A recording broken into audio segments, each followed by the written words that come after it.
Hi. The second question I asked of all of you was one that I wasn't sure how to answer, and it came from reading Kunda.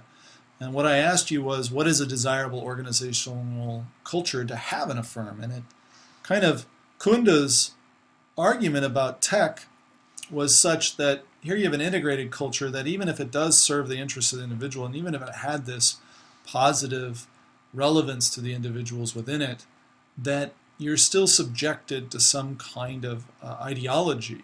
And so there was something discomforting about that. And then within Martin and Meyerson, they talk about differentiated and ambiguous cultures and the possibility that there could be contexts where you might want those.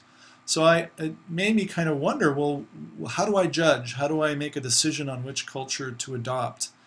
And on what basis do I make those judgments? So I'm not sure I have a clear answer for you, but I can at least describe to you the analytic bases on which we might make a decision and leave it up to you guys to decide in some sense for your cases. So here are the various arguments. One was you pick an organizational culture when the values of it agree with you. So it's a fit with the employee.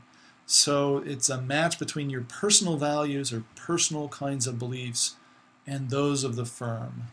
And I think there's a lot to this, and it explains why a lot of people join many of the organizations they're in, that they would eventually leave them if they don't fit their personal beliefs. It's hard to live that way against your beliefs every day.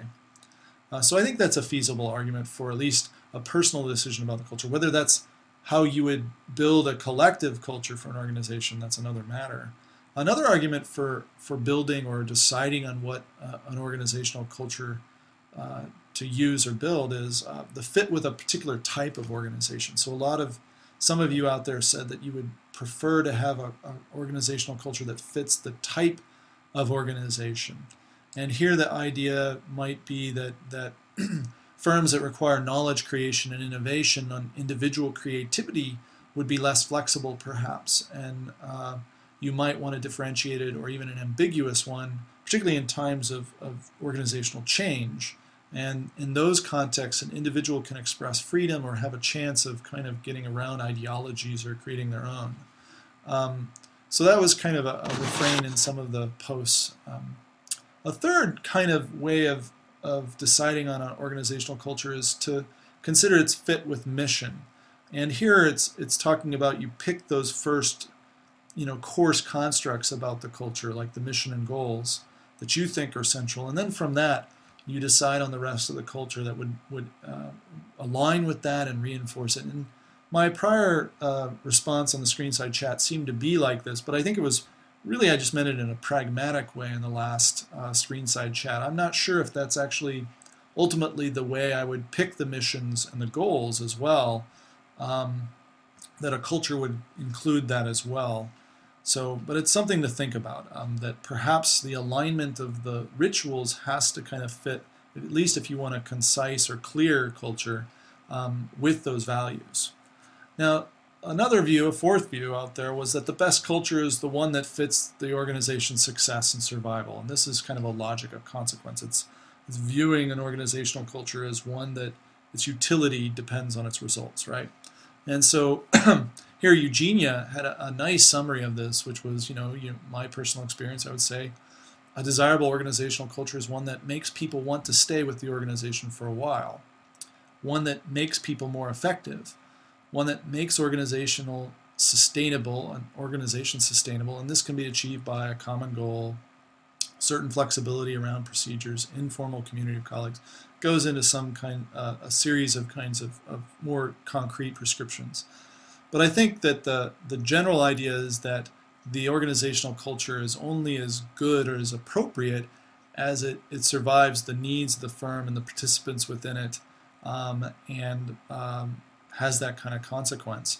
I think there's quite a bit of value in that. It's a very practical and reasonable suggestion. However, whether you're part of a moral organization is something to consider next, because it could be you have all that alignment and consequences that are beneficial to the organization as accomplishments, but maybe not ethical in the end.